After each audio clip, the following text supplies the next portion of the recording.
Good evening सभी को। आप सब लोग कैसे हैं? अच्छे होंगे। और ये क्लास, आज की क्लास आपकी एक मैराथन क्लास है जिसमें एसएससी जीडी को ध्यान में रखते हुए जो मध्यकालीन भारत है, दिल्ली सल्तनत, वहां से 3-4 क्वेश्चन एग्जाम में पूछने की संभावना हमेशा बनी रहती है और उन्हीं क्वेश्चंस की मैं बात कर रहा हूं आप सब लोगों के सामने। आज पूरा रिवीजन करेंगे। ये क्लास काफी लंबी जरूर होने वाली है, परंतु दिल्ली सल्तनत कंप्लीटली आज की ही क्लास में पूरा करने की कोशिश करेंगे। और दूसरी बात मैं आप सब लोगों को बता दूं, इसी चैनल पे आपको डेली शाम को क्वेश्चन की प्रैक्टिस सेट मिलती है और मैराथन क्लास और टॉपिक और टेस्ट सीरीज, ये सब अगर आप और ज्वाइन करना चाहते हैं पूरे दिन में, तो हमारी दूसरा चैनल संदीप फौजी जिसका नाम है, उसके ऊपर भी जाकर के आप सब्सक्राइब कर ले। वहां मैराथन क्लासें मिलती हैं, सिर्फ लाइव चलती है, लाइव के बाद हटा दी जाती है। वहां कंप्लीट सिलेबस आपको मिलने वाला है, तो सब लोग सब्सक्राइब करके रखें, मौका ना छूट जाए। डिस्क्रिप्शन में लिंक है या फिर आप जाकर के सर्च कर ले। नाम है SANDEEP संदीप फौजी, FOUJI फौजी, इस नाम से आप जाके सर्च कर ले। तो आज अपन पढ़ने वाले हैं दिल्ली सल्तनत, बात कर रहे हैं दिल्ली सल्तनत की। आप लोग कॉपी पेन लेके बैठ जाएं, कमर कस लें। आप सब लोग तैयार हैं तो फिर दिल्ली सल्तनत की जो सफर है वो शुरू किया जाए और भारत में मुसलमानों को लाया जाए और मुसलमानों के बाद इनका खात्मा करके अंग्रेजों को एंट्री करवा देंगे। आज आप सब लोग इस क्लास के लिए तैयार हैं तो क्या कमेंट करके बताइए फटाफट से। आप सब लोग रेडी हैं? केपी गुढ़ा झुंझुनू, जय हिंद सर। भाई जय हिंद, सभी को जय हिंद। आप सब लोग एक बार फटाफट से कमेंट कीजिएगा और कमेंट करके बताइए कि आप सब लोग इस मैराथन क्लास के लिए तैयार हैं। क्लास लंबी चलने वाली है पर एक दिन में रिवीजन करवा देंगे, क्योंकि अब एग्जाम के दिन बचे नहीं है, बहुत कम समय आप लोगों के पास है। तो इसलिए मैं कहना चाहूँगा फटाफट से तैयार हो जाओ और शुरू करते हैं मध्यकालीन भारत का इतिहास। जय हिंद, सचिन सिंह कह रहे हैं जय हिंद। भाई जय हिंद, जय भारत सभी लोगों से। सर एग्जाम में सबका क्वेश्चन पेपर सेम रहेगा? नहीं, बिल्कुल नहीं रहेगा, सबका पेपर डिफरेंट रहेगा। एक पारी का सेम रहेगा। जैसे आपकी पारी सुबह से मान लो 8 बजे से स्टार्ट हो रही है आज की तारीख में, तो आज सुबह 8 बजे पेपर देने वालों का सबका सेम होगा, दोपहर वालों का अलग होगा, शाम वालों का अलग होगा। पर डे पेपर अलग अलग होंगे। दिन में 3 शिफ्टों में एग्जाम चलेगी और पेपर एक शिफ्ट, जिनकी शिफ्ट सेम होगी उनके सबके क्वेश्चन सेम होंगे। बाकी शिफ्ट चेंज होते ही पेपर चेंज हो जाएगा। बिल्कुल आप सब लोग तैयार हैं तो एक बार लाइक और कमेंट करके बताइए सब लोग तैयार है क्लास लेने के लिए। ये लंबी क्लास है, मध्यकालीन भारत का इतिहास बात कर रहा हूं, दिल्ली सल्तनत की। और दिल्ली सल्तनत से क्वेश्चन पूछे जाते हैं, भर भर के क्वेश्चन पूछे जाते हैं। अगर इतिहास की बात करूं तो हिस्ट्री में बहुत सारे क्वेश्चन पूछे जाते हैं। आज एकदम मजे से शांतिपूर्ण तरीके से क्लास 3-4 घंटे में, लगभग 5 घंटे भी लग सकते हैं, पर आपको दिल्ली सल्तनत पूरा करवा के जाऊंगा। नोट्स बनाते जाना साथ साथ में, नहीं तो आपको पीडीएफ मिल जाएगी एप्लीकेशन पे, अपनी वीरम एप्लीकेशन पे, वहां जाकर के आप नोट्स भी देख सकेंगे। यस सर, डेलू बोल रहा है, देबू बोल रहा है, देबू यस सर, बाकी यस नहीं बोल रहे हैं। केपी गुड़ा बोल रहा है यस। आप सब लोग तैयार हो तो एक बार शेयर कर दे यार, इतने लोगों में मजा नहीं आता। इतनी लंबी क्लास लेने की हमने ठानी है, हमने निश्चय किया है, तो हम चाहते हैं कि आप सब लोग एक बार क्लास को शेयर कर दें और जोरों शोरों से शेयर हो जाए तो क्लास को शुरुआत करते हैं। तो देखिए सबसे पहले मैं बात करूं मध्यकालीन भारत, साथ साथ में मैं आपको क्वेश्चन भी पूछता जाऊंगा और क्वेश्चन भी आपको यहां पे मिलेंगे। मध्यकालीन भारत की शुरुआत, पहला क्वेश्चन यही है, मध्यकालीन भारत की शुरुआत कहां से होती है?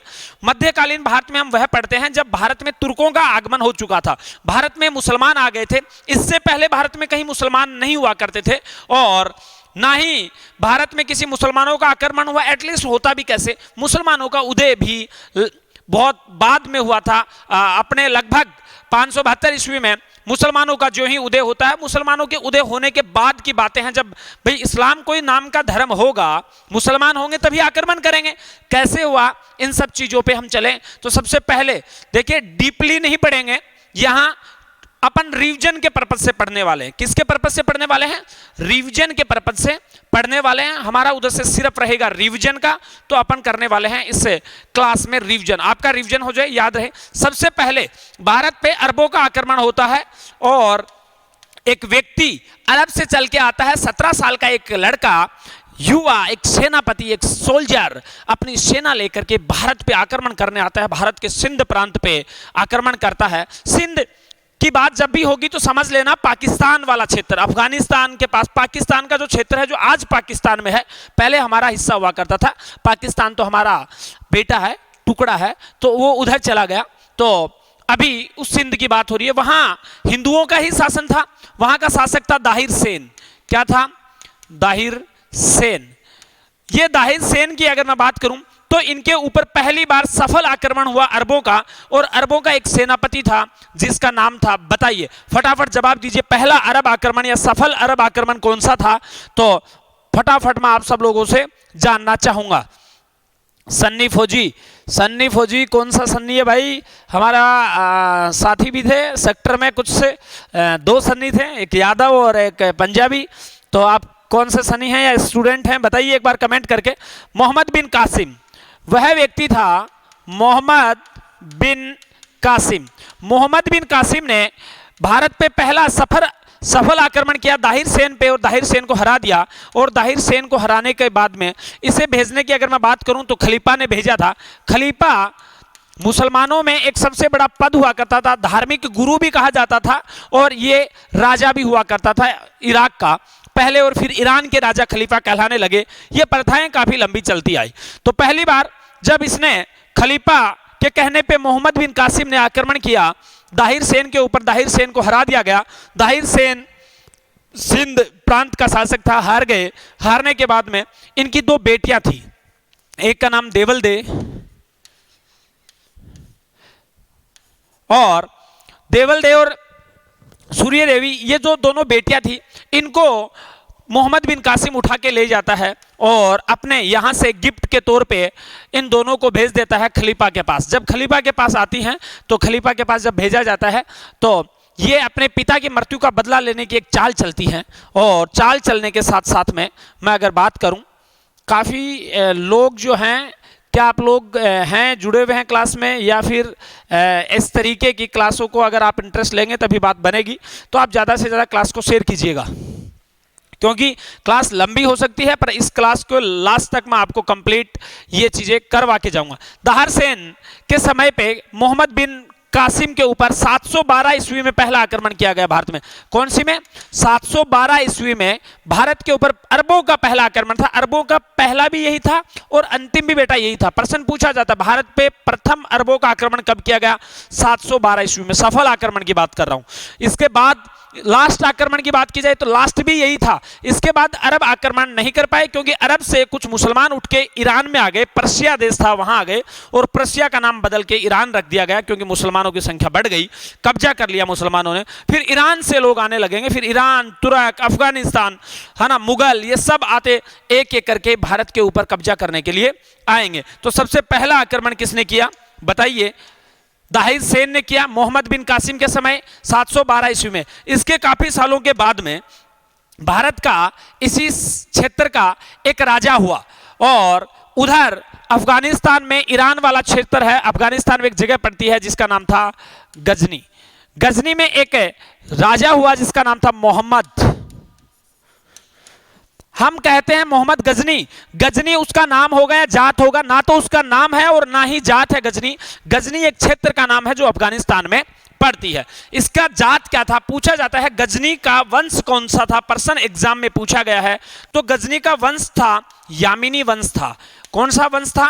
यामिनी वंश का था गजनी। और ये जो ही सत्ता पे बैठा, ये जो ही कब्जा करता है, तो यहां इस समय मुल्क अपना जो क्षेत्र है, इस क्षेत्र में एक राजा बनते हैं। हिंदुओं की बात कर रहा हूं मैं। अगर हिंदुओं की बात करता हूं फटाफट, हाँ क्या कह रहा है सन्नी भाई गुड़ा, फटाफट से शेयर कर दीजिए एक बार क्लास को। सभी लोग जुड़े नहीं हैं, फटाफट शेयर करो।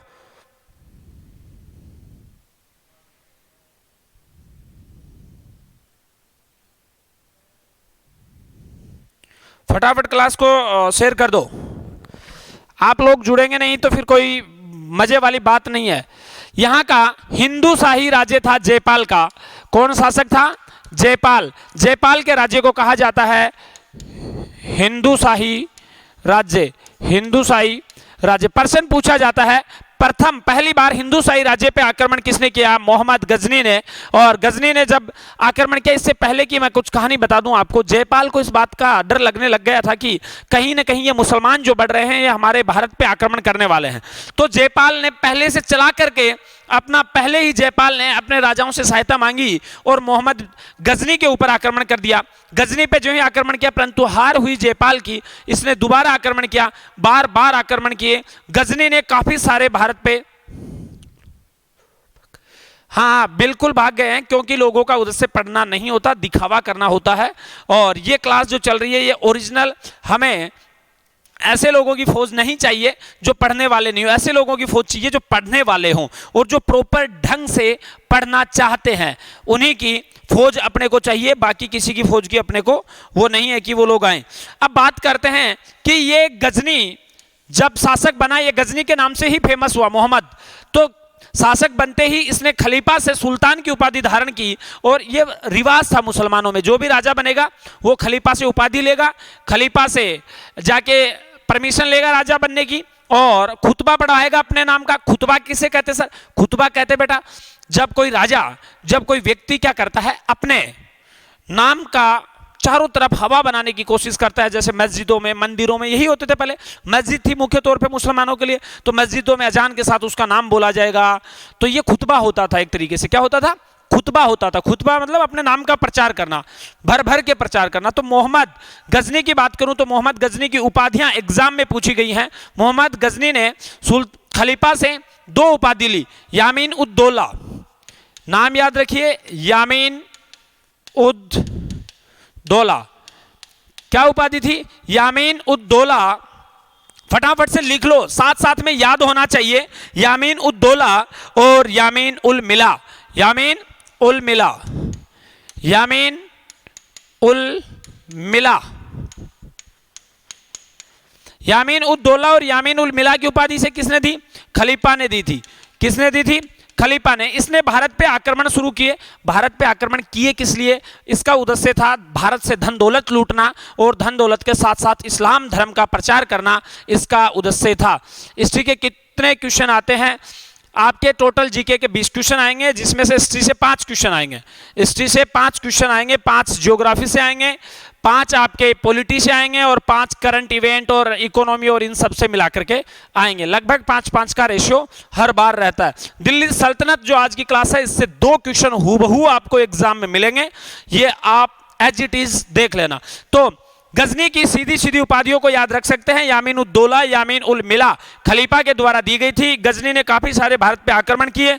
एक एक करके आक्रमण को हम देखते हैं। देखिएगा कहां कहां गजनी के आक्रमण हुए हैं। गजनी के पहले आक्रमण की बात करूं, गजनी शासक बना 1000 ईस्वी में। 1000 ईस्वी में गजनी ने हिंदू शाही राज्य के सीमावर्ती क्षेत्रों पे आक्रमण किया। दूसरा 1001 में इसने जयपाल पे आक्रमण किया। किस पे किया रे? जयपाल के ऊपर आक्रमण किया। साथ साथ में आप नोट करते जाइए। 1009 पे आनंदपाल पे, 1009 ईस्वी में आनंदपाल पे नारायणपुर अलवर में पड़ता है, इसके ऊपर आक्रमण किया था इसने। याद रखिएगा 1009 में अलवर के आनंदपाल के ऊपर किया। 14 में थानेश्वर, 1014 ईस्वी में थानेश्वर पर आक्रमण किया। 18 में कन्नौज पे किया। 1018 ईस्वी में कन्नौज पे आक्रमण किया। और इसके बाद में मैं इंपोर्टेंट बता रहा हूं आपको, 20-21 में बुंदेलखंड पे किया। 20-21 ईस्वी में बुंदेलखंड पे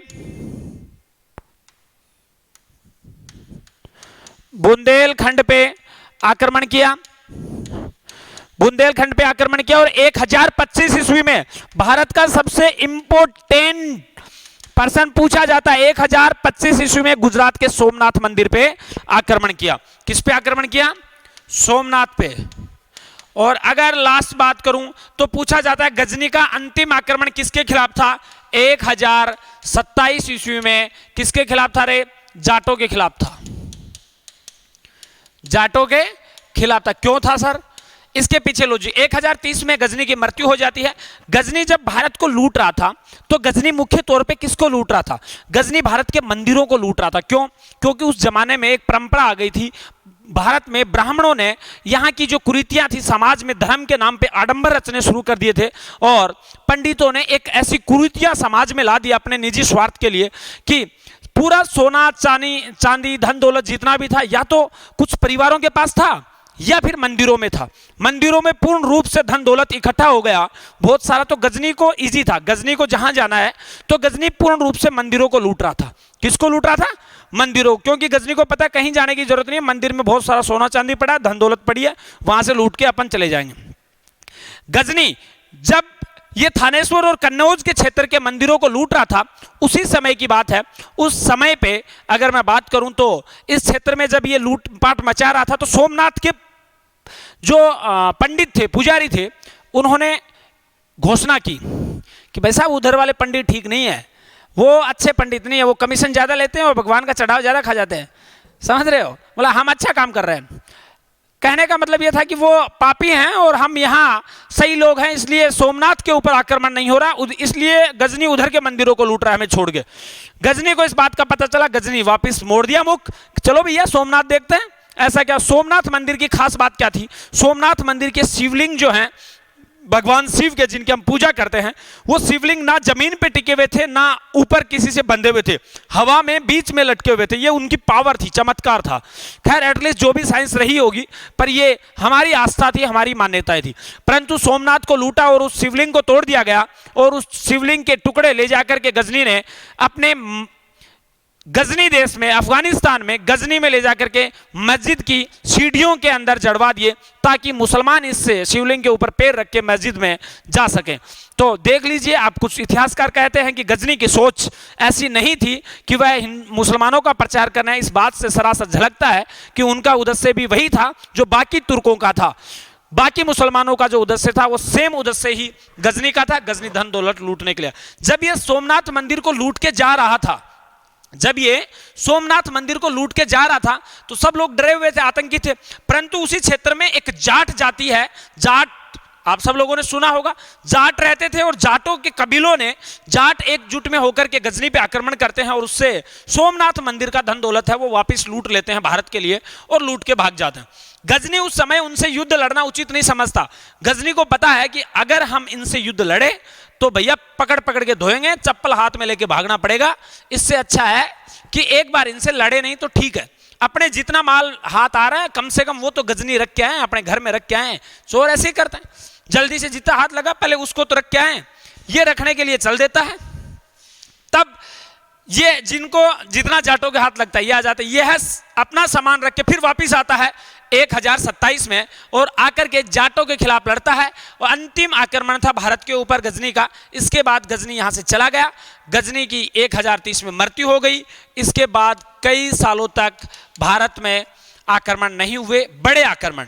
आप ये बात मत समझिए कि भारत पे आक्रमण नहीं हुए, भारत पे आक्रमण लगातार होते आए हैं। जब से ये आक्रमण शुरू हो गए हैं 712 से लेके 1192 तक की अगर मैं बात करूं, त्राइन का जब तक युद्ध नहीं लड़ा जाएगा द्वितीय, तब तक ये मुसलमानों के आक्रमण ऐसा कोई टाइम नहीं गया होगा, ऐसा कोई माह नहीं गया होगा, महीना नहीं गया होगा जब तुर्कों ने बार बार आक्रमण नहीं किया। ये भला हो इस देश के राजपूतों का या भारतीय राजस्थान का, जिसने उत्तरी सीमा से आने वाले सभी आक्रांताओं को अपने दम पे रोके रखा। एक बार यहां से गए, अगली 100 साल में तुर्क केरल तक थे, कुछ नहीं छोड़ा उन्होंने। एक साल यहां एक बार क्या हारे, एक बार दिल्ली तक तुर्क गए, एक देख लीजिए 1192 के बाद सिर्फ 100 साल में वह केरल तक पहुंच गए थे। ये राजस्थान के वीर योद्धाओं ने इन्हें रोक के रखा था। अब ये थी गजनी की। गजनी के बाद अगर मैं बात करूं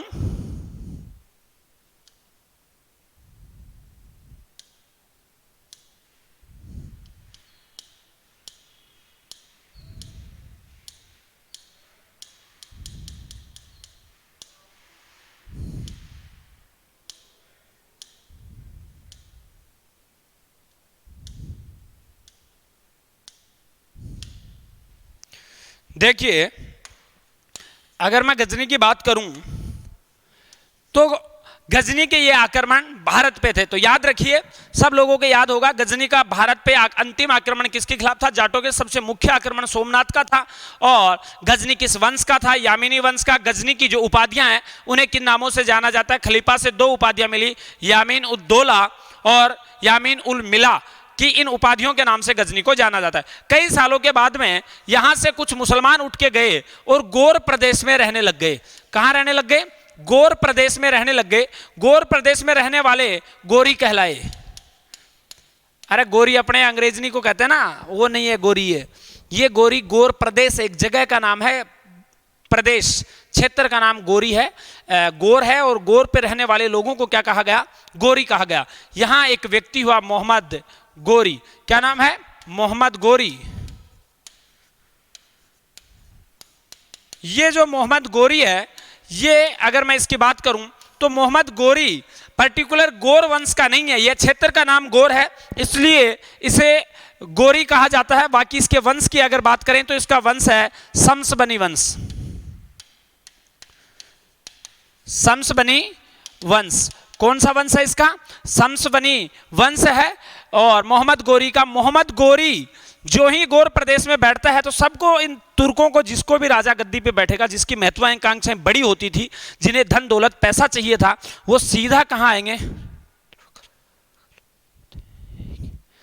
केपी गुड्डा कहता है मुस्लिम व तुर्क अलग अलग होते हैं। क्या? मुसलमानों में एक प्रोसेस है, अलग एक कास्ट जिसको कह सकते हैं वो तुर्क कहलाती है। मुसलमान जैसे अरब प्रदेश में रहने वाले अरब कहलाए, ईरान में रहने वाले मुसलमान जो हैं वो तुर्कों के नाम से जाने जाते हैं, तुर्क कहलाते हैं। तो ये तुर्क अलग प्रजाति, जैसे हिंदुओं में अलग अलग होते हैं, वैसे ही जैसे सिख अलग हैं, जाट है, राजपूत हैं, ये सब अलग अलग कौम है, वैसे ही मुसलमानों में भी अलग अलग तरीके से ये कौम है। हिस्ट्री के संदीप वर्मा, हिस्ट्री के कितने क्वेश्चन आते हैं बताया भाई? 5 क्वेश्चन आते हैं। सब लोग एक बार क्लास को शेयर कर दीजिएगा। लगता है कि लोग क्वेश्चन को ज़्यादा करना इम्पोर्टेंट समझते हैं, प्रश्न पढ़ना मुझे लगता है कि आप लोगों को अच्छा नहीं लगता है। एक बार सब लोग जो भी जुड़े हुए हैं कमेंट करके बताइएगा क्या कि क्लासों को रेगुलर रिवीजन के तौर पे मैराथन क्लास ली जानी चाहिए या फिर नहीं ली जानी चाहिए क्वेश्चंस पे, क्योंकि हम अपनी एनर्जी को क्यों वेस्टेज करें।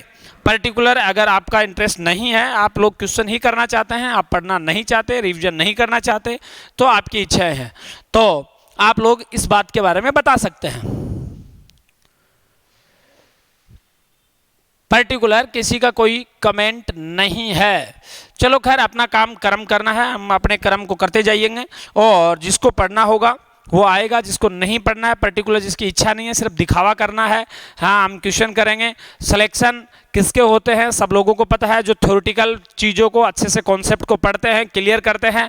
क्वेश्चन देखने से बेटा कभी पढ़ाई नहीं हो सकती, उसे स्टडी नहीं करते, टेस्ट ही देने हैं तो यहाँ क्यों देते हो? वेबसाइट के ऊपर साइट पे जाके दिए जाए, साइट पे जाके देने चाहिए, वहां आपको ज्यादा क्वेश्चन बेहतर मिलेंगे। तो चलो बात करते हैं गोरी की। गोरी सबसे पहले भारत में आया था, तो जब भारत में अफगानिस्तान से जो भी लोग आते हैं तो यहाँ एक पर्वतमाला है, पर्वतमाला का नाम है हिंदू कुश पर्वतमाला। कौन सी है?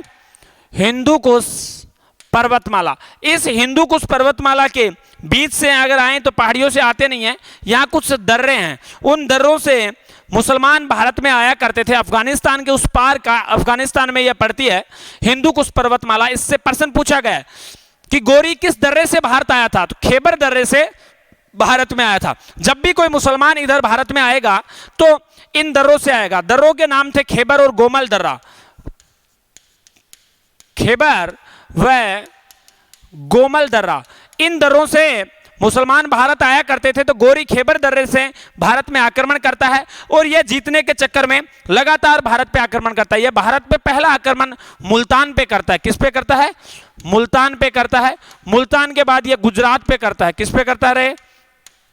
गुजरात के ऊपर आक्रमण करता है। जब यह गुजरात के ऊपर आक्रमण करता है तो गुजरात के शासक उस समय कौन थे? फटाफट से बताओ, जवाब दो फटाफट से। मूलराज द्वितीय। कौन थे? मूलराज द्वितीय थे और उनकी माता नायिका देवी। मूलराज गुजरात के शासक मूलराज द्वितीय थे। इनकी माता नायिका देवी, क्या नाम था इनकी माता का? नायिका देवी। इनकी माता, यह प्रश्न पूछा जाता है जब गौरी ने गुजरात पे आक्रमण किया उस समय गुजरात का शासक कौन था? तो मूलराज द्वितीय था और इसकी माता ने नेतृत्व किया। इनके साथ लड़ाई हुई, गौरी को भयंकर पकड़ के धोया, गौरी यहां से निकल लिया। गौरी ने को पता चल गया यहाँ पे अपनी दाल गलेगी नहीं, गौरी ने चप्पल हाथ में ली और भाई साहब मुट्ठियों में थूक के निकल लिया वहां से। हाथ ही नहीं है, दिखा ही नहीं, पीछे मुड़ के देखा ही नहीं इसने। इसको पता है कि ठोकेंगे गुजरात वाले, तो इसने कहा ये रास्ता तो ठीक नहीं है, इधर तो मैं भारत में घुस नहीं सकता। बोला किधर से घुसे? बोला दूसरा देखते हैं कोई। ये वापस पेशावर की तरफ निकल जाता है। तो ये पेशावर से होते हुए पंजाब के रास्ते भारत में एंट्री करता है और ये घुस जाता है पंजाब। पंजाब के भटिंडा पे कब्जा कर लेता है। किस पे कब्जा करता है? भटिंडा पे कब्जा करता है। भटिंडा उस जमाने में पृथ्वीराज चौहान के अंडर आया करता था। किसके अंडर आता था? पृथ्वीराज चौहान के अंडर आया करता था। पृथ्वीराज चौहान कहां का शासक था? बताओ भाई। पृथ्वीराज चौहान, जिसे पृथ्वीराज तृतीय के नाम से भी जाना जाता है, पृथ्वीराज तृतीय के नाम से जाना जाता है और इसे राय पिथौरा के नाम से भी जाना जाता है। किसके नाम से? राय पिथौरा के नाम से भी जाना जाता है। पृथ्वीराज चौहान या पृथ्वीराज तृतीय की मैं बात कर रहा हूं। ये दिल्ली के शासक, अजमेर के शासक थे। कहां के थे? अजमेर के। अभी बनेंगे दिल्ली के। और इनके अंडर आया करता था भटिंडा। कैसे आता था? क्योंकि ये दिल्ली का भी शासक था। उस समय दिल्ली के शासक अनंगपाल तोमर हुआ करते थे।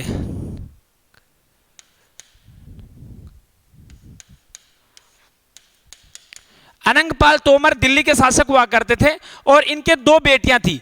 एक तो इनकी माता थी और दूसरी कन्नौज के गढ़वालों के यहां ब्याही हुई थी। किसके? कन्नौज के गढ़वाल में। इसके एक बेटा हुआ जिसका नाम था जयचंद। क्या नाम था? जयचंद। और दूसरी बेटी के एक बेटा हुआ जिसका नाम था पृथ्वीराज चौहान। कहने का मतलब है अनंगपाल तोमर के कोई बेटा नहीं था, इसकी दो बेटियां थी और दोनों के एक एक बेटे थे। एक का नाम जयचंद था, दूसरे का नाम पृथ्वीराज चौहान तृतीय था। अब नाना के यहां दिल्ली में राजा हैं, बेटा कोई है नहीं तो गोद लेना पड़ेगा। तो ये अपने दोहिते को गोद लेने की कोशिश करते हैं और सबसे ज्यादा लगाव किसका होगा? जो ननिहाल ज्यादा जाएगा वही नाना के करीब होगा, सीधी सी बात है। तो भाई साहब ये पृथ्वीराज चौहान है ना, ये आए तीसरे दिन दिल्ली रहता था। कहां चला जाता था? अपने नाना के पास दिल्ली जाया करता था। ये छोटा था, ये छोटा था। इसका दूसरा मौसेरा भाई जयचंद काफी बड़ा था इससे, और इस जयचंद के एक बेटी थी जिसका नाम था संयोगिता। क्या थी? संयोगिता। ये संयोगिता अपने पिता के ननिहाल दिल्ली आया करती थी और इधर पृथ्वीराज चौहान खुद अपने ननिहाल दिल्ली आया करता था। अब कहते हैं ना छोरी को ननिहाल नहीं भेजना चाहिए, बिगड़ जाते बच्चे, है ना, क्योंकि उनको रोकने टोकने वाला कोई होता नहीं है ननिहाल में। अब इन दोनों ने आपस में फेर हो गया, इनका आपस में चक्कर चलने लग गया, संयोगिता और पृथ्वीराज चौहान का। इस बात से जयचंद नाराज हुआ। जयचंद ने अनंगपाल जी को कहा कि आप यहाँ छोरे बुला रहे हैं, इनको कुछ कहते नहीं हुए तो बिगड़ गए। बोला बिगड़ गए तो बिगड़ गए भाई, क्या कर सकते हैं। अब इन्होंने गोद ले लिया, बिगड़ गए वो तो अलग बात है। इधर तो वो वैसे टेंशन में जयचंद की मेरी छोरी के साथ इसने सेटिंग कर रखी है, ये बड़ा थोड़ा सा अजीब इसको लग रहा था, बड़ा बुरा लग रहा था। इधर पृथ्वीराज चौहान ने बचा खचा अनंगपाल तोमर ने इसे दिल्ली का राजा घोषित कर दिया, इसे गोद ले लिया और दिल्ली का राजा पृथ्वीराज चौहान होगा। अब किसी आदमी को पावर मिल जाए, आप सोच रहे हो कि किसी से शादी करने की और आपका नौकरी लग जाए, आप ठग से कर कह देंगे? कहेंगे कि नहीं कहेंगे? तो ऐसे ही वक्त में क्या करता है कि पृथ्वीराज चौहान ये भी भाई साहब दिल्ली का शासक बन गया। अनंगपाल तोमर के इसने राज्य दे दिया, पर ये रहता अजमेर में ही था। कहाँ रहता था? अजमेर में। अब अजमेर में ये रहता है। ये संयोगिता की प्रेम कहानी आप सब लोगों को पता है, बताने की अभी जरूरत नहीं है, क्योंकि ये जब डीपली क्लासेस चलती है वहाँ बड़े ठाके से, बड़े इंटरेस्ट से सभी स्टोरियों को हम एक एक करके याद करवाने की कोशिश करते हैं। ये रिवीजन क्लास है, इसलिए जो इंपॉर्टेंट है वही हम देखते जाएंगे। जब अजमेर का राजा दिल्ली का राजा बन गया तो भटिंडा किसके अंडर आएगा भाई? पृथ्वीराज चौहान के अंडर आएगा कि नहीं आएगा? पृथ्वीराज चौहान के भटिंडा अंडर था और इस भटिंडा पे कब्जा हो गया गौरी का। जो ही इस गौरी का कब्जा हुआ, ये इधर लगा हुआ। अब इसने दिल्ली में अपना एक सूबेदार नियुक्त कर दिया था जिसका नाम था गोविंद राय। कौन था? गोविंद राय। इधर भटिंडा पे कब्जा होगा। ये भाई साहब संयोगिता के साथ शादी करके इधर अपने रंगरेलियों में बैठे हुए हैं, इन्हें टेंशन ही नहीं है, किसी बात का पता ही नहीं है। किसी सेनापति ने आगे कहा, साहब आप इस गोरी के चक्कर में लगे हो, उधर वो दूसरा गोरी आ गया, उधर ध्यान दो। बोला क्या हुआ? बोला गोरी ने भटिंडा पे कब्जा कर लिया है। बोला क्या है, लड़ लेंगे, अपने को काहे टेंशन है, अपने को सेना तैयार करो फटाफट से। और ये दोनों इधर से इनकी सेना जाती है। अगर मैं बात करूं, पृथ्वीराज चौहान अजमेर से निकल जाता है भटिंडा की तरफ और भटिंडा से गोरी निकल आता है। दोनों का मिलन आपस में अगर होता है तो वह होता है त्राइन में। कहां होता है? त्राइन में। बात है 1191 ईस्वी की। 1191 ईस्वी में त्राइन में दोनों का आमना सामना होता है और त्राइन में पहला युद्ध लड़ा जाता है। त्राइन का प्रथम युद्ध 1191 ईस्वी में किन किन के मध्य लड़ा गया? क्वेश्चन कई बार पूछा जाता है। पृथ्वीराज चौहान और गोरी के मध्य लड़ा गया। पृथ्वीराज चौहान और गोरी के मध्य जब ये युद्ध लड़ा गया, दोनों की आपस में लड़ाई शुरू होती है और इस युद्ध में जीत होती है किसकी? पृथ्वीराज की।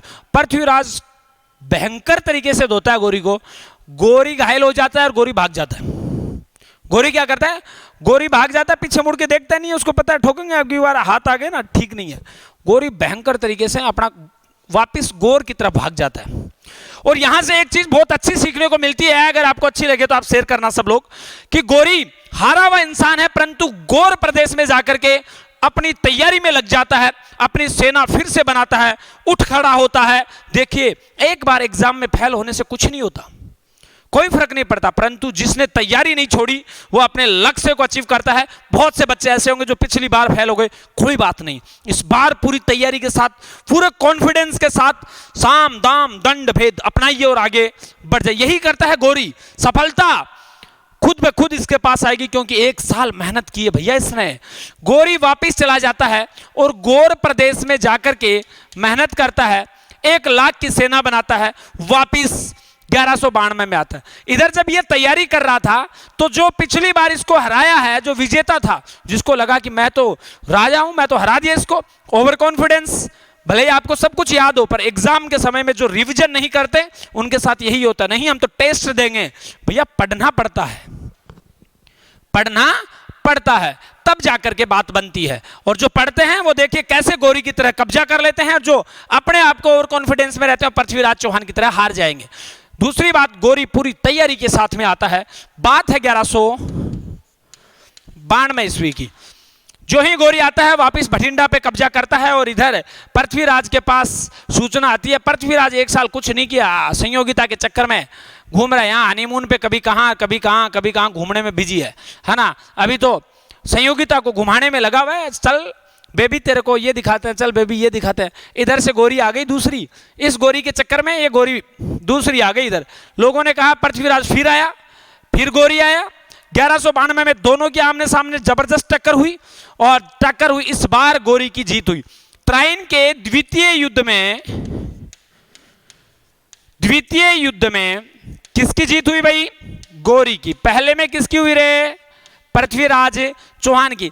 जब ये हार गए तो इन्होंने दोस्त, देखो आप भी जब फेल हो जाएंगे ना तो कहेंगे कि वो मास्टर जी ने हमें सही नहीं पढ़ाया, या मास्टर जी ने पढ़ाया नहीं, क्लास तो लगी नहीं, हमें तो एग्जाम में टाइम ही बहुत कम मिला, कैसे पढ़ते, इतने से दिनों में कैसे तैयारी होती। आप यही सोचते ना, आप लोगों के दिमाग में यही विचार आएगा। सब लोग अपनी हार अपने ऊपर जिम्मेदारी नहीं लेते हैं, दूसरे के ऊपर फोड़ देते हैं। अभी नहीं पढ़ेंगे, अभी क्लास को शेयर नहीं करेंगे, पढ़ेंगे नहीं, परंतु जब बारी आएगी तब चट से बोल देंगे यही बात।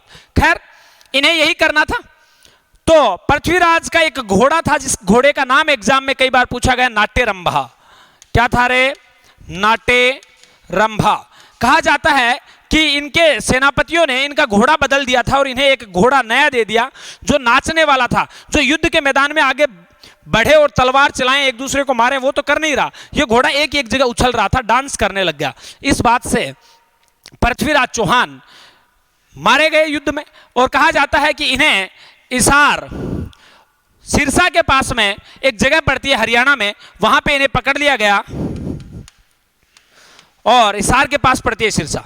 सिरसा में इन्हें, वो सिरसा वही बाबा जो मूवी बनी है ना, जो वेब सीरीज आई हुई है डेरे वाले, वही बाबा सिरसा वाली, उसी जगह पे पृथ्वीराज चौहान को अरेस्ट कर लिया गया कहा जाता है, इतिहासकार जो कहते हैं सत्य घटना है कि अजमेर के किले में ले गए, इन्हें सूबेदार बनाना चाहते थे, पर पृथ्वीराज चौहान गोरी को मारने की कोशिश करता है, चाल चलने की कोशिश करता है। गोरी को इस बात की भनक हो जाती है, गोरी से अजमेर के किले में ही मौत के घाट उतार देता है और यह यहीं पे इनकी मृत्यु हो जाती है। परंतु इन्हीं के ऊपर एक इनके दरबारी कवि है, जिन कवि का नाम आप सब लोग जानते होंगे और इनके बड़े मित्र थे, जिनका नाम था चंद्रबरदाई। चंद्रबरदाई, ये चंद्रबरदाई एक पुस्तक लिखते हैं जिस पुस्तक का नाम है पृथ्वीराज रासो। क्या नाम है रे? चंद्रबरदाई ने कौन सी पुस्तक लिखी? पृथ्वीराज रासो। और इसमें ये लिखते हैं कि पृथ्वीराज शब्द भेदी बाण चलाना जानता था। बिल्कुल इसमें कोई शक नहीं है, भारत में लोग शब्द भेदी बाण तो चलाना जानते थे। इसका उदाहरण मैं आपको बताऊं, दशरथ, राजा दशरथ जब श्रवण अपने माता पिता को तीर्थ स्थल पे लेके जा रहा था तो पानी भर रहा था, तो उन्हें आवाज लगी कि कोई हाथी पानी पी रहा है और उन्होंने उनकी आवाज पे बिना देखे दशरथ ने तीर चलाया और सीधा श्रवण को लगा। तो भारत में ये टैलेंट तो था कि हम आवाज सुन के तीर चला के मार देते थे लोगों को। ये बात गजनी, तुर्कों में कहां इतना टैलेंट था। तुर्कों को लगा कि यार ऐसा कैसे हो सकता है। ये मैं नहीं, चंद्रबरदाई कहता है कि इसकी आंखें फोड़ दी गई, पृथ्वीराज चौहान की ओर ले जाया गया, जेल में डाल दिया गया। इनका मित्र चंद्रबरदाई इनके पीछे पीछे साधु के वेश में जाता है और अपने दोस्त की आवाज पहचान लेता है कि भाई तेरा हाल बुरा है, खैर गजनी का बदला लेंगे दोनों भाई मिलकर। बोला बता कैसे लेंगे? बोला मैं इनको कहता हूं कि शब्द भेदी बाण चलाना जानता है और तू गोरी पे चला देना। दरबार लगा, दरबार सजा और पृथ्वीराज चौहान को कहा गया कि आपको शब्द भेदी बाण चलाने की डेमो आपको देना है। तो आंखें तो पहले ही फोड़ दी गई, दिख तो कुछ रहा ही नहीं था। बोला चला देंगे। तो संदेश इनको सिग्नल देता है इनका दोस्त चंद्रबरदाई। कहा जाता है कि गोरी को इन्होंने तीर चलाया, गोरी की मृत्यु हो गई और इसके बाद में पृथ्वीराज चौहान और चंद्रबरदाई एक दूसरे के कटार घोंप के वहां दोनों ही मर गए। इसीलिए पृथ्वीराज चौहान की जो छतरी है, मकबरा जो है बना हुआ है, वो कहां? गजनी में बना हुआ है। एटलीस्ट पर यह बात चंद्रबरदाई के अनुसार कही गई है, यह बात सरासर झूठी है। कैसे झूठी है, ये कैसे कह सकते हैं? ये बात कह रहे हैं, परंतु इसके बाद 1194 ईस्वी में वापिस आता है गोरी और इसी के मौसेरे भाई जयचंद के ऊपर आक्रमण करता है। किस पे रे? जयचंद पे। जयचंद के ऊपर आक्रमण करता है और इस युद्ध को चंदावर का युद्ध कहा जाता है। गोरी और जयचंद के मध्य लड़ा गया युद्ध क्या कहलाता है? चंदावर का युद्ध। याद रखना, किसका युद्ध रे? चंदावर का युद्ध। किन किन के मध्य लड़ा गया? ये युद्धों को याद रखना, जयचंद और गोरी के मध्य लड़ा गया था। गोरी को मारा था बन व्याधि बन से, शब्द वेदी बयान से। अरे नहीं, ये चंद्रबरदाई के अनुसार है। हिस्ट्री आप किसी एक पहलू से मत देखिएगा, किस इतिहासकार ने क्या कहा, यही कथन एग्जाम में पूछे जाते हैं। तो ये गोरी की हत्या कर दी गई थी पृथ्वीराज चौहान के द्वारा, ये किसने कहा? ये पृथ्वीराज रासों में चंद्रबरदाई ने कहा है, पर ऐसा नहीं है। ऐसे दूसरा इतिहासकार बिल्कुल भी नहीं लिखते। नेक्स्ट अगर मैं बात करूं तो अब गोरी भारत में आया और गोरी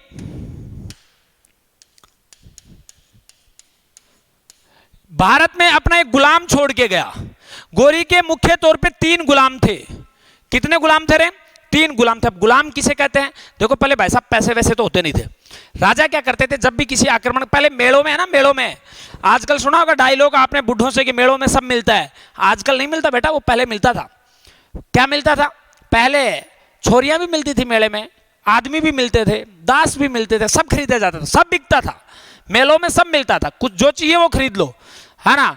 किसी को दासी चाहिए, किसी को दास चाहिए, किसी को सामान चाहिए, सब मेलों में मिलता। आजकल नहीं मिलता, है ना। अभी लोकतंत्र है, अभी ह्यूमन राइट्स आ गए हैं, पहले मिलता था। तो ये क्या करते थे, मेलों से कुछ लोगों को खरीद लेते थे, उन्हें ट्रेंड करते थे अपने हिसाब से कि बेटा तेरे को ये काम करना है। पूरी जिंदगी वो इन्हीं के यहाँ काम करता था, जो इन्हें सिखा दिया जाता था वह वही काम करता था। तो टैलेंटेड लोगों को ये खरीद लेते थे, उनको तनख्वाह नहीं देनी पड़ती थी, पेमेंट नहीं, एक बार दे दिया पैसा, जिंदगी भर का टेंशन खत्म, जब तक मरेगा तब तक इसी राजा के यहाँ काम करेगा। तो इसके काफी सारे गुलाम थे। पर एक मुख्य गुलाम था जिसका नाम था, 3 मुख्य गुलामों की जो भारत में छोड़ के गए, उसका नाम था कुतुबुद्दीन ऐबक। कुतुबुद्दीन ऐबक, याद रखिएगा। देखिए आप अगर ये जो नाम है इन्हें याद रखिएगा, लिख लेना सब लोग। कुतुबुद्दीन ऐबक। दूसरा था यल्दौज। क्या था? यल्दौज। और तीसरे की अगर मैं बात करूं तो तीसरा व्यक्ति जिसकी अगर हम बात कर सकते हैं तो उसे दास का गुलाम का नाम था कुबाचा। कुबाचा लास्ट में ये पाकिस्तान और अफगानिस्तान का जो क्षेत्र है, सिंध से उस पार का, उस क्षेत्र का राजा बना। यल्दौज जो है ये गोरी का उत्तराधिकारी बना। गोरी की मृत्यु के बाद गोर प्रदेश का राजा वो यल्दौज बना। गोरी कुतुबुद्दीन ऐबक को भारत छोड़ के चला गया। किसको? कुतुबुद्दीन ऐबक को भारत में छोड़ के चला गया। वापिस गया, वापिस आया, चलता रहा। इन्होंने किसको हराया था? पृथ्वीराज चौहान को। किसको हराया? पृथ्वीराज चौहान को। पृथ्वीराज चौहान कहां का राजा है? अजमेर का राजा है। दिल्ली का भी था, क्योंकि दिल्ली उसके नाना की थी, उसने गोद ले रखा था, तो दिल्ली का राजा भी पृथ्वीराज चौहान था। तो अब दिल्ली खाली हो गई। दिल्ली की गद्दी पे कौन बैठ जाता है? दिल्ली पे राज कौन करने लग जाता है? कुतुबुद्दीन ऐबक। कुतुबुद्दीन ऐबक को 1192 ईस्वी में गोरी भारत छोड़ के चला जाता है। कहता है भैया तू मेरा सूबेदार है, तू यहीं दिल्ली यहीं रहना, ये दिल्ली के आसपास का जो क्षेत्र हमने जीता है इसके ऊपर राज करना, यहां से टैक्स है, मेरे को गोर में भेज देना। बोला ठीक है साहब भेज देंगे, क्या करेंगे, अब भेजे नहीं तो जाए कहां, भेजना तो पड़ेगा। ये कहता है भेज देंगे। परंतु ऐसे ही 1206 ईस्वी में क्या हो जाता है? रे मृत्यु हो जाती है किसकी? गोरी की। जो ही गोरी की मृत्यु होती है तो अब कुतुबुद्दीन ऐबक किसको टैक्स भेजे? किसको टैक्स भेजे? किसी को नहीं भेजे, क्योंकि इसके मालिक की तो मृत्यु हो गई। अब जब मालिक की मृत्यु होगी तो मालिक का कोई बेटा नहीं है, और वहां एक दूसरा गुलाम जिसका नाम है यल्दौज। यल्दौज क्या करता है? वहां की गद्दी पे बैठ जाता है। यल्दौज कहता है कि नहीं मैं राजा हूं, और जो इसके गुलाम थे या जो जहां जहां राज्य कर रहे हैं उन पे सब पे मेरा अधिकार है। तो यल्दौज गोरी का या गोर राज्य का राजा बनेगा, तो दिल्ली पे अधिकार वैसे देखा जाए तो किसका होगा? यल्दौज का। परंतु ये भी गुलाम है और ये भी गुलाम है, तो ये कहता नहीं मैं स्वतंत्र राजा हूं। तो पहली बार 1206 ईस्वी में दिल्ली सल्तनत पे किसी एक वंश की नींव पड़ती है, जिस वंश का नाम था गुलाम वंश। गुलाम वंश तो वंश का नाम नहीं है, पर ये लोग गुलाम थे, इसलिए इस वंश को गुलाम कहा जाता है, गुलाम वंश कहा जाने लगा। इस वंश में ज्यादातर जो लोग थे वो क्या थे? गुलाम थे। किसी न किसी के सेव डायनेस्टी कहा जाता है, क्योंकि किसी न किसी के वो गुलाम थे। तो पहली बार दिल्ली की सत्ता पे अगर कोई व्यक्ति बैठता है तो वो उसका नाम है कुतुबुद्दीन ऐबक। यहां से 1206 ईस्वी से गुलाम वंश की स्थापना होती है। अब देखिए यहां से वंश शुरू हो जाएंगे। गुलाम वंश 1206 से। अब कहेंगे कि सर 1206 से शुरू क्यों हुआ, जबकि ये तो 1192 ईस्वी में ही आ गए थे। 1192 ईस्वी से गोरी राज्य कर रहा था और गोरी के ये सूबेदार थे। दिल्ली पूर्ण रूप से स्वतंत्र नहीं हुआ था, इसलिए ये यहां पे शासन कर रहा था गुलाम वंश कुतुबुद्दीन ऐबक। अब देखिए यहां सबसे पहला व्यक्ति जो आया उसका नाम था, बताओ रे, कुतुबुद्दीन ऐबक। प्रश्न पूछा जाता है गुलाम वंश का संस्थापक कौन है? कुतुबुद्दीन ऐबक।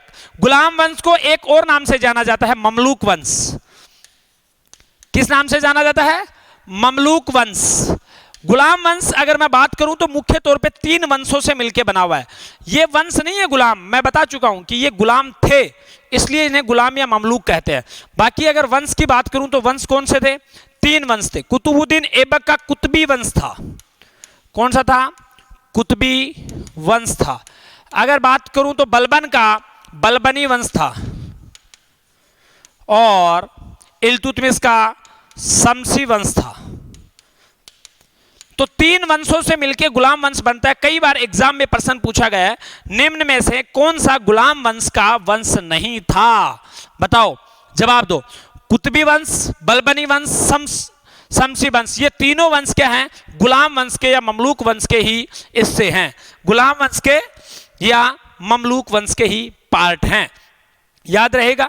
यहां सबसे पहला व्यक्ति आया कुतुबुद्दीन ऐबक। पढ़ते हैं अब कुतुबुद्दीन ऐबक को।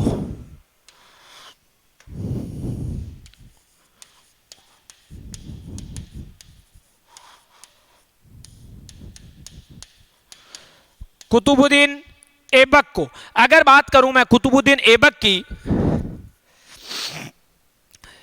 रिया Yadav, good evening sir, good evening भाई, गुड इवनिंग रिया।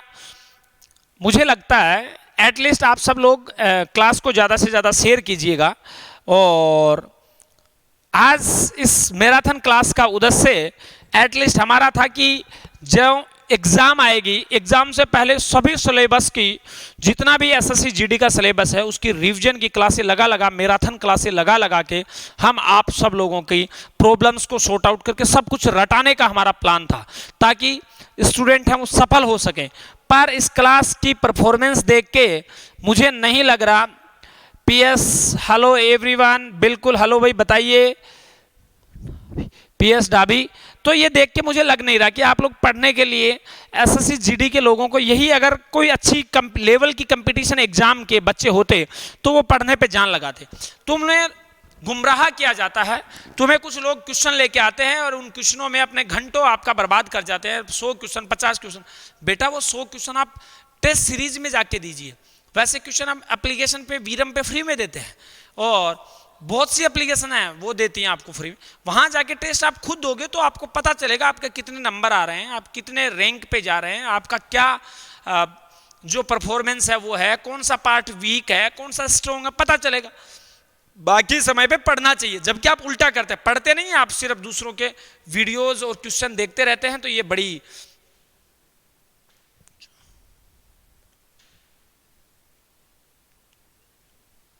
ये बहुत बुरा लगता है। क्या आप मेरी बात से सहमत हैं? तो इस तरीके से मुझे भी नहीं लगता कि हमें क्लास को रेगुलर रखना चाहिए। हमारा ये अगले 40 दिन का जो सफ़र था, हमने यही प्लान किया कि इस 40 दिन के सफ़र में हम आपको मैराथन क्लासें दे के 8-8, 5-5, 10-10 घंटे दे के पूरा रिवीजन करवा देंगे। बट मुझे इस बात से कतई नहीं लगता कि आज की इस क्लास की परफॉर्मेंस में, नहीं, यही क्लास हमारी 100 से ऊपर हमेशा रहती है। आज ऐसे रोने लग गए यार, तुम तो रोने लग जाते हो रे बच्चे, कैसे लोग हो तुम लोग। मुझे तो इस बात को समझ नहीं आता कि क्या एटलीस्ट आप लोग पढ़ना नहीं चाहते, सिर्फ आप क्वेश्चन करना चाहते हैं। तो हम आप लोगों को क्वेश्चन ही करवाएंगे। हम लोग यही 1 घंटे की क्लास होती तो हजारों की संख्या में जुड़ जाते आप सब लोग। मैं क्वेश्चन करवाता और सिर्फ बकवास करता आप लोगों के साथ में। तो एटलीस्ट मुझे लगता है कि ये मेरे से हो नहीं पाएगा, क्योंकि ऐसे जो क्वेश्चन और ये जो ऐसी चीज़ें हैं ना, ये टाइम पास जिससे हो बच्चों का भविष्य बिगड़े, वो हम भी कर सकते हैं यार। हमें व्यू नहीं चाहिए क्या? हमें व्यू नहीं चाहिए, लोगों को चाहिए होते हैं। उन्हें लगता है कि सिर्फ व्यू आने चाहिए, भले ही हमें डांस करके दिखाना पड़े। ये नहीं है, इम्पॉसिबल बात है। हमें सीरियस स्टूडेंट चाहिए, क्योंकि हम सीरियस लोगों के साथ में एक जुड़ना चाहते हैं।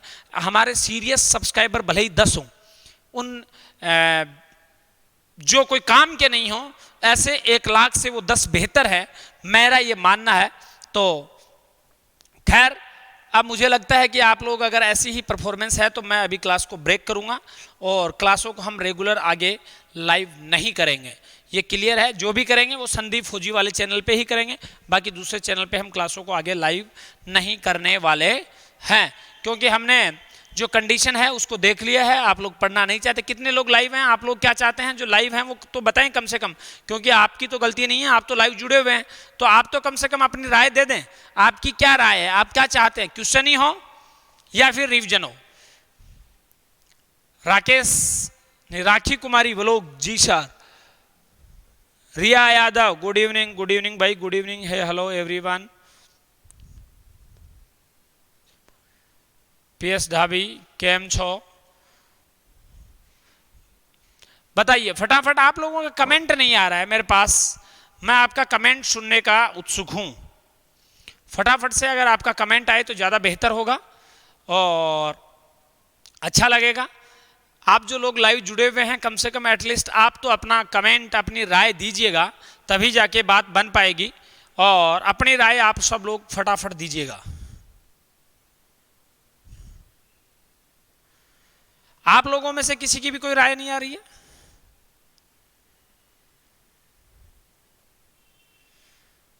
किसी का कोई स्टेटमेंट नहीं है? तो ये इतने जो लोग हैं वो ऐसे ही दिखा रहा है क्या? चलो एटलीस्ट इस क्लास को मैं विराम दूंगा, क्योंकि हमने 1 घंटे जो मेहनत की, हमें प्लान था हमारा 8-10 घंटे इस क्लास को खींचना, पर देखिए सीधी सी बात है कि ऐसा जो सिनेरियो जब देखने को मिलता है तो कोई भी आदमी हो, आप लोग भी हो, रिया यादव का रीजनिंग हो, सहदेव ठाकुर, चलो कल से हम सिर्फ आपका 6 बजे से क्वेश्चन और क्वेश्चनों के साथ ही हम आप लोगों के लिए आएंगे, टेस्टों के लिए आएंगे। मेरे को पता है आप सब लोग पढ़ चुके हैं, आप लोगों को सब कुछ आता है, तो अब हम क्लासें हैं जो टेस्टों के लिए ही लेके आने वाले हैं। टेस्टों की अपडेट हैं, क्लासें हैं, ये सब चीज़ें ही हम आप लोगों के लिए लेके आएंगे। तो दोस्तों अब हम आपसे अलविदा चाहेंगे और क्लास को यहीं विराम देना चाहेंगे।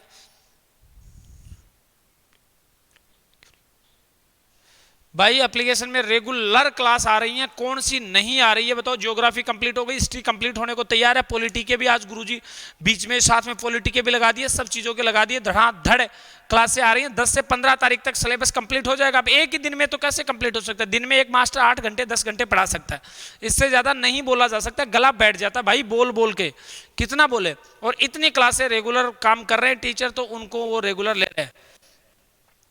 चलो दोस्तों फिर अपनी मुलाकात कल टेस्टों के साथ ही होगी, क्वेश्चन के साथ ही होगी, और रीजनिंग और इन सब के क्वेश्चन ही हम आप लोगों को करवाने वाले हैं। जिसको पढ़ना है वो संदीप फौजी वाले चैनल के ऊपर आ सकता है, और तभी बात वहाँ पे क्लासें मैराथन हम जारी रखेंगे, जो भी हो।